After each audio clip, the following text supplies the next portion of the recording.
Kemudian juga di dalam Allah perintahkan bersedekah. Ya. Oh, saya sedekahnya nanti. Ya walaupun apa? Sedekah itu bisa silakan kapan aja, bebas. Allah perintahkan untuk mentauhidkan, ya. Di dalam bertauhid sampai kapan? Sampai mati. Ya. Bagaimana mentauhidkan Allah Subhanahu wa taala? Maka menjadikan Allah saja di dalam ibadah. Ya. Kemudian Allah perintahkan untuk berbuat baik. Berbuat baik nggak ada apa? Nggak ada liburnya. Ya. Untuk Allah perintahkan bersabar. Terus sabar itu terus. Ya, bukan sebagian orang. Yo katanya sabar ada batasnya. Udah 3 kali loh ini. 2 kali ini 1 kali lagi loh saya nggak sabar. Ini berarti nggak sabar. Ya. Kemudian Allah perintahkan untuk membantu orang lain, berbuat kebaikan. Ini terus. Sehingga yang disebut dengan istiqomah di dalam melaksanakan perintah-perintah Allah Subhanahu wa taala. Sampai kapan? Sampai akhir hayat. Atau di dalam meninggalkan larangan, sama. Allah melarang untuk menyekutukan, ya, dengan apapun. Maka kita apa? Maka di dalam kita menjauhi perbuatan syirik terus sampai mati. Enggak, kalau lagi ada apa? Ada proyek, bolehlah ada proyek. Dikit-dikit lah syirik, nggak apa-apa. Ya, khawatirnya lah dikit-dikit mati. Su'ul khotimah. Nah, Allah perintahkan untuk menjauhi, ya, berbuat kejahatan, kezaliman. Maka untuk kita meninggalkan, menjauhi perbuatan zalim, maka terus. Enggak ada Pak, enggak ada tanggal merahnya, itu enggak ada. Oh, ini tanggal merah, libur. Kalau untuk apa? Untuk kezaliman, ya, maka tidak ada yang disebut dengan apa kita, ya, untuk istirahat terus, meninggalkan perbuatan zalim terus. Sampai Rasul mengatakan, ittaqu dzulma fa inna dzulma dzulumatun yaumal qiyamah. Jauhilah oleh kalian perbuatan zalim, karena perbuatan zalim adalah akan menjadi kegelapan nanti pada hari kiamat. Ya.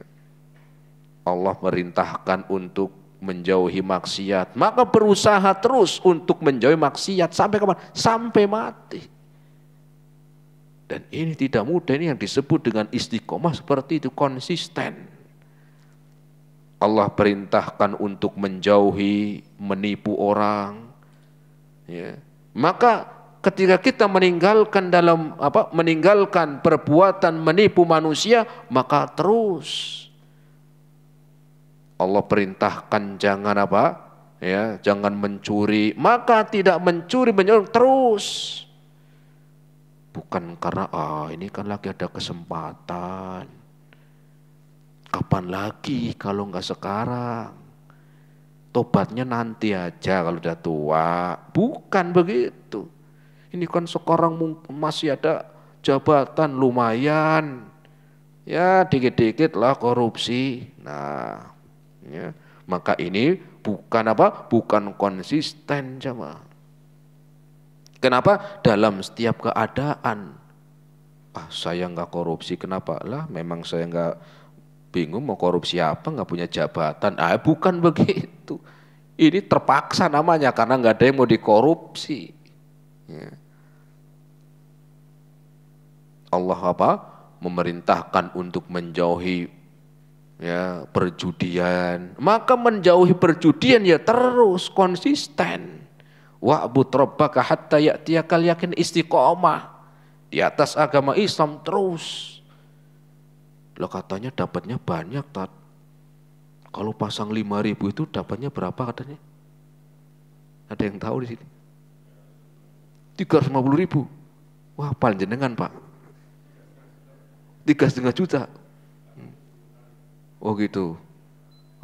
Ini kan dapatnya banyak. Ya modal dikit lah. Nah, mau dapatnya banyak, mau dapatnya dikit, Allah telah melarang untuk berjudi. Mau dapatnya 300.000, mau dapatnya 3 juta, sudah. istiqomah di dalam menjauhi larangan.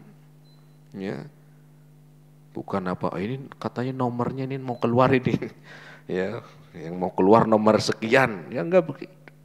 Allah perintahkan untuk apa? Menjauhi khamr.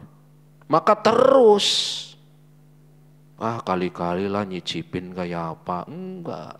Rasul mengatakan man yashrabul khamra fid dunya lam yashrabha lam yashrabhu fil akhirah. Barang siapa yang minum khamr di dunia nanti hari kiamat enggak minum, rugi.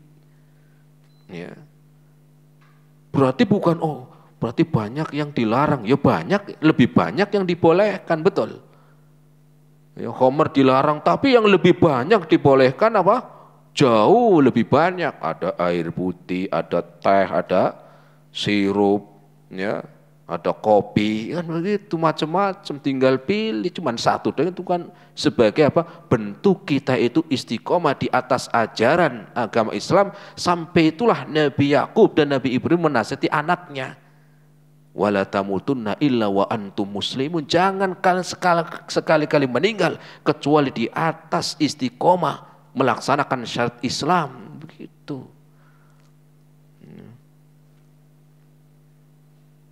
Makanya disebutkan dalam hadis riwayat Imam Muslim an Sufyana ibni Abdillah Ats-Tsaqafi, disebutkan dari Sufyan bin Abdillah, dia datang ke Rasul sallallahu alaihi wasallam.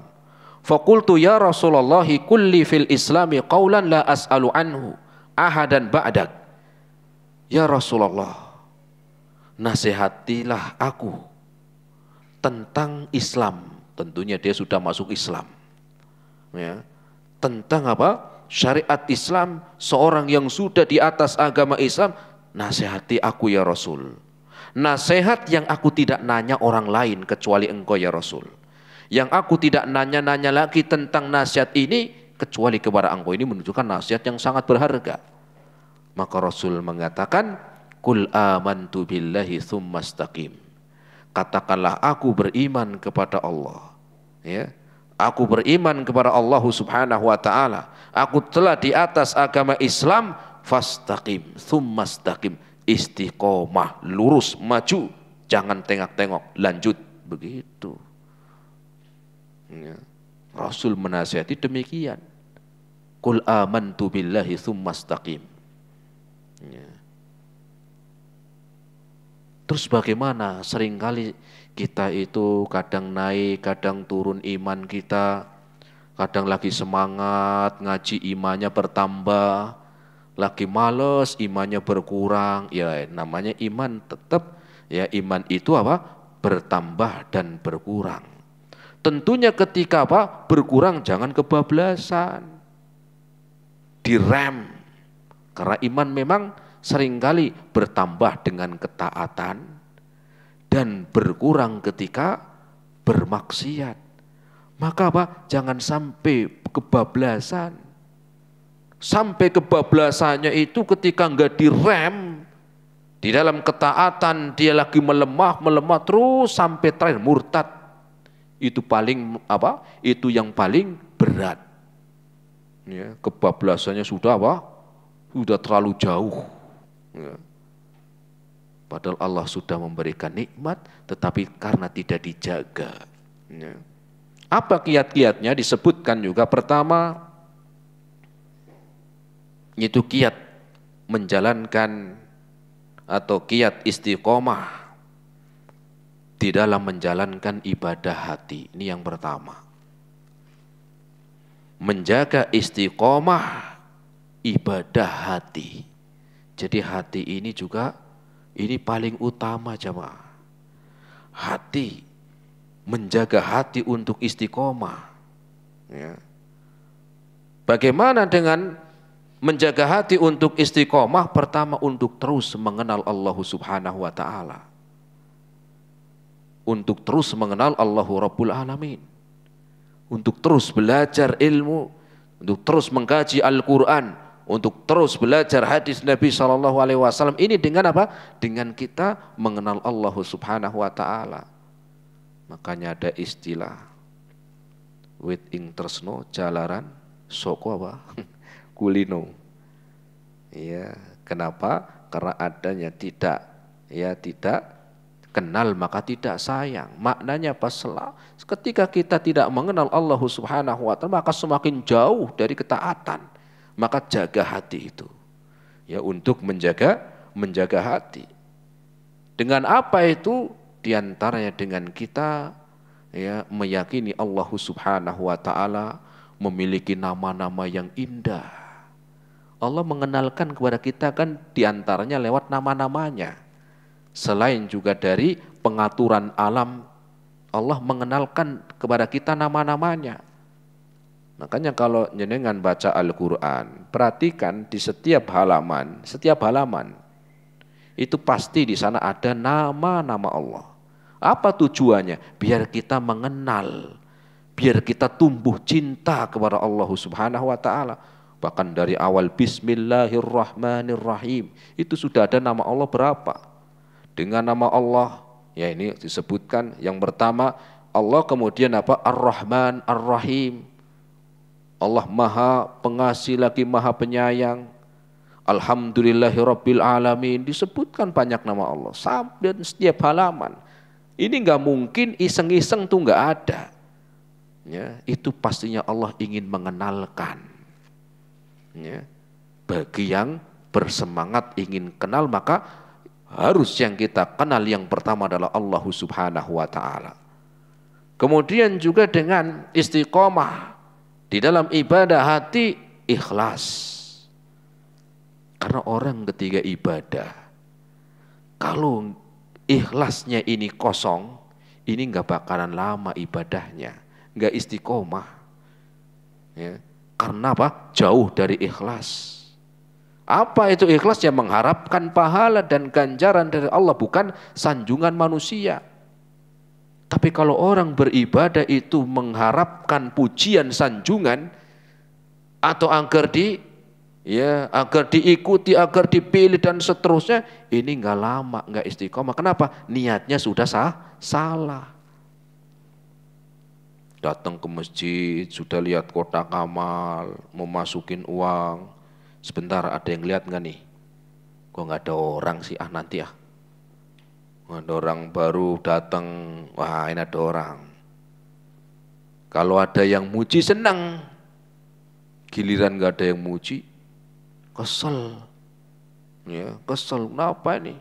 Sudah capek-capek bangun masjid loh. Mana mereka? Perhatiannya ke saya, mana mereka menghormati saya? Bangun masjid bukan untuk dihormatin, Pak. Ya. Maka apa? Ingat, yaitu giat untuk menjaga istiqomah, diantaranya istiqomah di dalam menjalankan ibadah hati, itu mengikhlaskan ya di dalam beribadah kepada Allah Subhanahu wa taala. Ya, dengan menumbuhkan rasa takut, ya, rasa takut dengan siksanya, rasa takut dengan azabnya, rasa takut masuk neraka akan tumbuh, dan juga cinta kepada Allah serta berharap diampuni dosanya, berharap masuk surga, berharap untuk kebaikan-kebaikan yang banyak. Makanya aneh ketika ada orang mengatakan kalau ibadah itu jangan mengharapkan surga. Ini namanya nggak benar niatnya. Wong Allah yang memerintahkan kok nggak bener piye? Ya. Allah Subhanahu wa taala berfirman dalam Al-Qur'an, ya. Disebutkan dalam Al-Qur'an Allah Subhanahu wa taala, man kana yarju liqa'a rabbih falyamal amalan shaliha. Ya. Barang siapa yang menginginkan, yang mendambakan untuk berjumpa dengan Allah, maka beramal soleh. Nah sekarang berjumpa dengan Allah itu di mana? Ya di surga tempatnya. Di neraka ya mohon maaf nggak ketemu.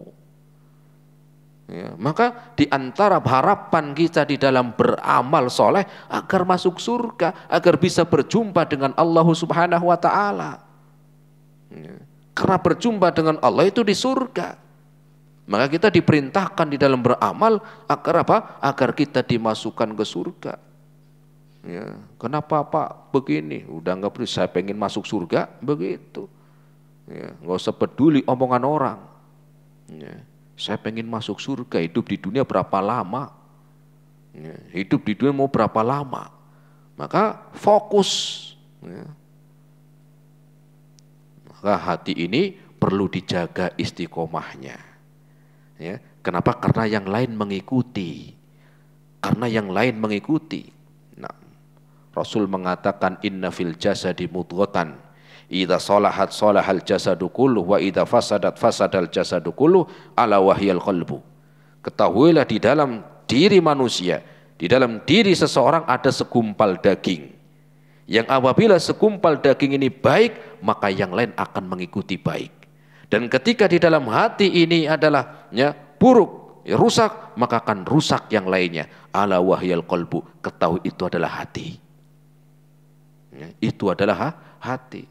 Sehingga di dalam ibadah ini tidak cukup dengan hati, ada juga yang yang mendukung, yaitu amalan badan. Amal Amal jawarih, yaitu dengan anggota badan. Sehingga enggak pas kalau ada orang, Pak kok enggak sholat Pak, yang penting hatinya. Ya enggak, karena apa? Itu namanya bukan menjaga hati dan anggota badan. Bu kok enggak pakai jilbab Bu, yang penting saya menjilbabi hati Mas. Terus tutorialnya gimana menjilbabi hati? Ya bingung kan ditanya begitu. Tutorialnya gimana menjilbabi hati? Nah, kemudian menjaga keistiqomahan anggota badan. Setelah hati, anggota badan. Ya, di dalam kita beramal, kita menjalankan sholat, ya, melaksanakan ibadah-ibadah, puasa, zakat, berbuat baik, menolong orang, ya, membantu sesamanya, berdakwah, saling menasehati. Maka ini pun istiqomah, menjaga istiqomah amalan anggota badan. Ya. Di dalam berdakwah terus, ya, nggak ada libur. Libur iya besok lanjut lagi, begitu. Nggak ada namanya pensiun dakwah. Pensiun dakwah enggak. Ya. Rasul itu sampai para nabi dan rasul mereka semua bekerja, ya, tetapi mereka juga tidak meninggalkan dakwah, jemaah. Ya. Dengan terus mempelajari agama, ya, meneladani Rasul dan para sahabat serta mengamalkan ilmu itu. Kemudian istiqomah dengan menjaga lisan, diantaranya lisan, ya. Menjaga lisan, apalagi lisan ini kan gampang untuk diucapkan. Makanya ada istilah lidah tak bertulang. Ya, kalau ada tulangnya serepot, ngomongnya susah, keluh. Ya. Maka apa maknanya kita diperintahkan istiqomah menjaga lisan? Ya. Yaitu di dalam perintah, Allah perintahkan berzikir, jangan lupa zikir. Ya. Allah perintahkan untuk kita berdoa, jangan sombong, banyak berdoa. Bahkan Rasul mengatakan dalam hadisnya ad-du'a huwal ibadah, doa itu adalah termasuk ibadah. Sehingga karena doa itu adalah ibadah, jangan mintanya ke orang mati. Jangan mintanya kepada jin. Jangan mintanya kepada malaikat. Jangan mintanya kepada, ya, di dalam berdoa mintanya kepada makhluk-makhluk yang lemah, bukan. Ya. Allah perintahkan berzikir untuk berdoa. Ini kan untuk istiqomah menjaga amalan lisan. Dan istiqomah di dalam menjauhi perbuatan keburukan dari lisan. Apa misalnya? Ya, misalnya ghibah. Ya. Maka terus kita berusaha untuk menjauhi itu. Zikirnya lancar tapi ghibahnya lancar juga. Ya enggak pas. Akhirnya lancar semuanya. Ya lancar Lancar, ya, lancar ibadahnya dan dosanya juga lancar. Nah, ya. Apalagi kalau sudah ngomongin orang, itu kayaknya semakin semakin hot, ya gitu. Manggilnya aja pelan. Begitu sampai ya, sampai begitunya. Ya, kemudian hasad, iri dan dengki, mencela. Ini adalah istiqomah untuk kita tinggalkan terus. Ya. Maka keutamaan yang akan didapatkan ketika seseorang istiqomah di dalam menjalankan syariat Islam di atas agama Islam, maka Allah sebutkan dalam Al-Quran surat Fusilat ayat yang ke-30. Ya, dengan kesabaran dan istiqomahnya, ya, sampai meninggal dunia, maka Allah sebutkan innalladzina qalu rabbunallahu tsumastaqamu. Sesungguhnya orang-orang yang mengatakan Rabb kami adalah Allah, orang Islam. Mereka telah apa? Mereka telah beriman kepada Allah Subhanahu wa taala. Tsumastaqamu, enggak cukup sampai di situ, tetapi istiqomah menjalankan perintahnya dan juga menjauhi larangannya. Baik itu perintah di dalam ibadah ataupun perintah di dalam menjauhi larangan yang berupa maksiat dan seterusnya. Tsumastaqamu, kemudian istiqomah sampai meninggal dunia. Apa kata Allah? Tatanazzalu alaihimul malaikatu, maka akan turun kepadanya malaikat. Ya. Akan turun kepada mereka malaikat. Ala takhafu wa la tahzanu, jangan engkau bersedih, jangan khawatir, jangan bersedih. Wa absyiru bil jannati, akan diberikan untuk kalian kabar gembira untuk engkau yang telah istiqomah di dalam menjalankan syariat Islam dengan surga. Balasan apa yang lebih baik dari surga, jemaah? Balasan apa yang lebih baik dari surga?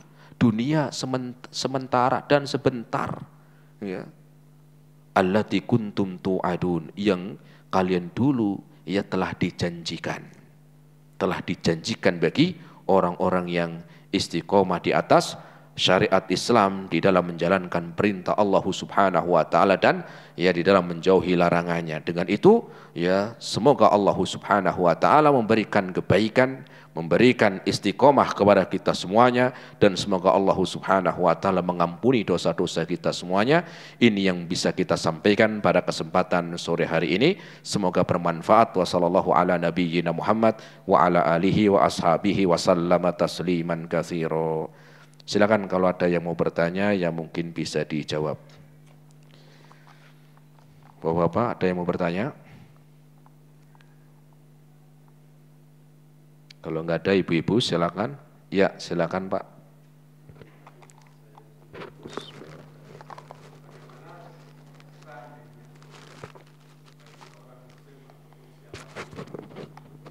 Bagi seorang muslim,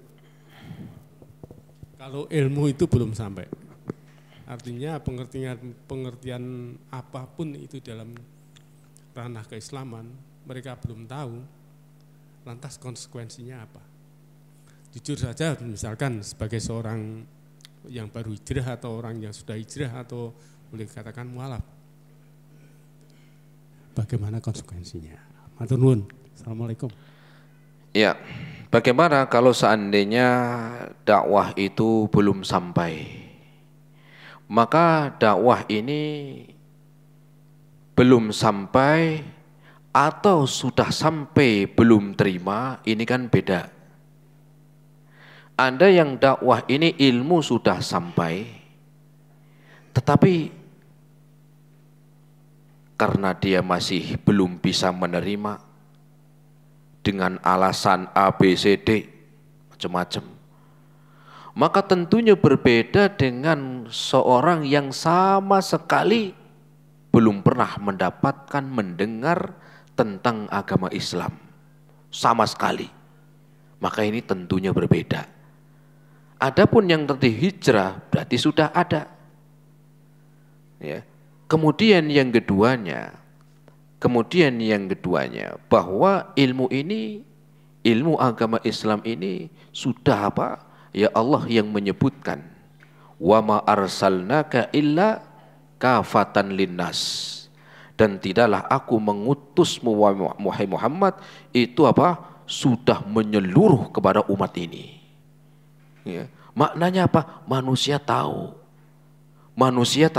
Tahu. Tinggal bagaimana, ada yang menerima, ada yang menolak. Yang menolak pun ada cara yang baik, ada yang caranya kurang baik, ada yang mungkin dengan cara yang enggak benar, macam-macam.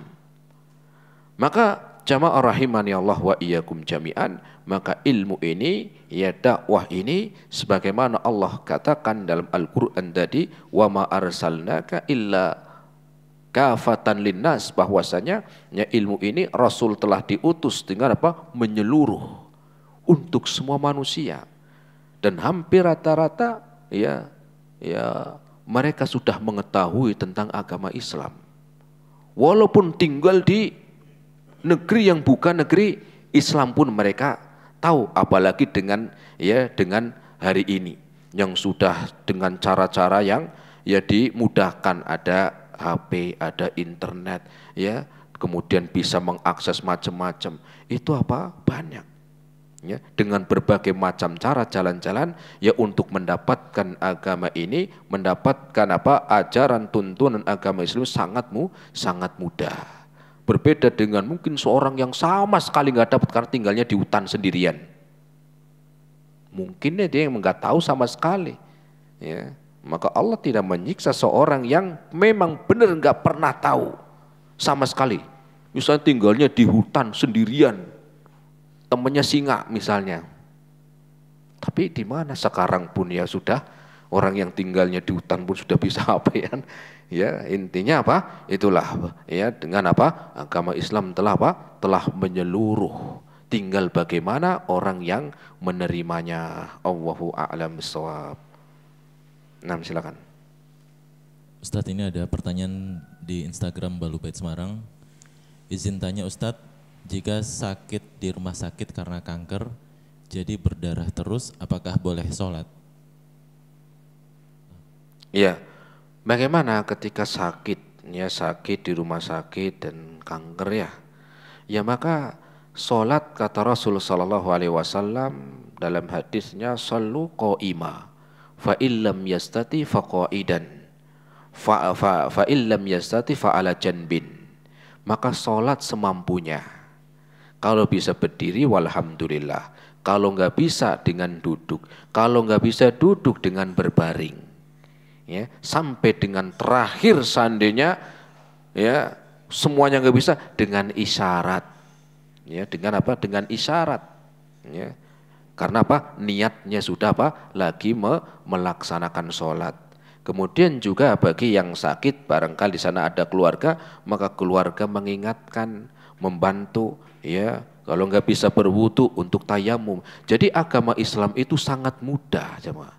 Nggak ada yang ribet, nggak ada yang sulit, nggak ada. Ya. Jadi sekali lagi agama Islam itu ya agama yang paling mudah. Ya. Jadi apa? Semuanya sudah diterangkan sehingga nggak ada. Mungkin bagi yang ribet karena mungkin tadi ya belajarnya nggak istiqomah. Kadang masuk, kadang nggak, belajarnya nggak jelas.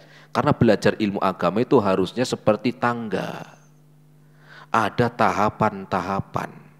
Tapi ketika enggak apa, ya belajar yang enggak sesuai dengan urutan, sesuai dengan apa, dengan tertib, maka yang ada mumet, mumet. Padahal enggak ada dalam Islam enggak ada yang mumet. Allahu a'lam. Naam. Lanjut. Assalamualaikum Ustaz. Waalaikumsalam warahmatullahi wabarakatuh. Tanya wabarakatuh. Ustaz, misal kita sudah melakukan banyak dosa, bagaimana cara memohon ampun kepada Allah? Niat sholatnya dan kapan pelaksanaannya? Jazakallah khair. Sholat atau minta ampun di situ? Iya. Bagaimana cara memohon ampun kepada Allah, niat sholatnya dan kapan melaksanakannya? Ya. Ketika kita banyak, ya kita tentunya banyak dosa ya. Kita kata Rasul menyebutkan ya dalam hadisnya kullu bani Adam khata'un. Sesungguhnya ya setiap kita itu banyak kesalahan. Wa khairu khata'ina tawwabun, dan sebaik-baik orang yang melakukan dosa dan kesalahan untuk segera bertaubat dan meminta ampunan. Maka kiat untuk mendatangkan ampunan dengan kita pertama bertaubat. Dengan apa? Bertaubat. Ya. Kemudian yang keduanya dengan kita melaksanakan perintah-perintahnya. Ya. Bukan tobat selesai, enggak. Ya. Kalau itu dosa berkaitan dengan hak Allah Subhanahu wa taala, saya banyak dosa, kenapa enggak sholat 20 tahun? Maka bertobat, maka sekarang perbanyaklah dengan sholat, minimal yang wajib, tambah dengan yang sunnah. Kalau kemarin enggak puasa, maka di bulan tahun yang akan datang, maka berpuasa dan menyesali karena dulu pernah enggak puasa yang wajib. Tetapi kalau dosanya bagi penanya, ya, kalau dosanya itu adalah dosa berkaitan dengan hak manusia, maka selesaikan. Saya dulu pernah ngambil uang arisan saya bawa kabur misalnya, ya, maka enggak cukup dengan saya tobat, saya sekarang enggak ngambil uang arisan bawa kabur lagi. Belum selesai, tetapi kembalikan dulu uangnya. Saya dulu kerja pernah korupsi sekian juta. Iya, saya sekarang tobat. Iya, tobat boleh, tetapi uangnya mana? Kembalikan. Ya, itu kalau dosa yang dilakukan ya sesama manusia. Ada hak Allah, selesai. Kalau hak Allah dia bertobat, kemudian dia melaksanakan ibadah, maka selesai. Tetapi ketika dia bertobat menginginkan ampunan dari dosa-dosa yang dia lakukan kepada sesama manusia, ini enggak cukup. Kalau pernah menfitnah, menjatuhkan kehormatannya, mencoreng nama baiknya, maka dia minta untuk dimaafkan, dihalalkan. Jadi enggak cukup saya tobat, selesai, enggak. Kenapa? Karena dosa kalau berkaitan dengan hak manusia, maka untuk diselesaikan, baik itu kehormatan, baik itu harta, ataupun yang berkaitan dengan hak manusia. Allahu a'lam bishawab. Ini yang bisa kita sampaikan, semoga bermanfaat. Terima kasih atas segala perhatiannya, mohon maaf atas segala kekurangannya. Kita akhiri subhanakallahumma bihamdika asyhadu an la ilaha illa anta astaghfiruka wa atubu ilaik. Assalamualaikum warahmatullahi wabarakatuh.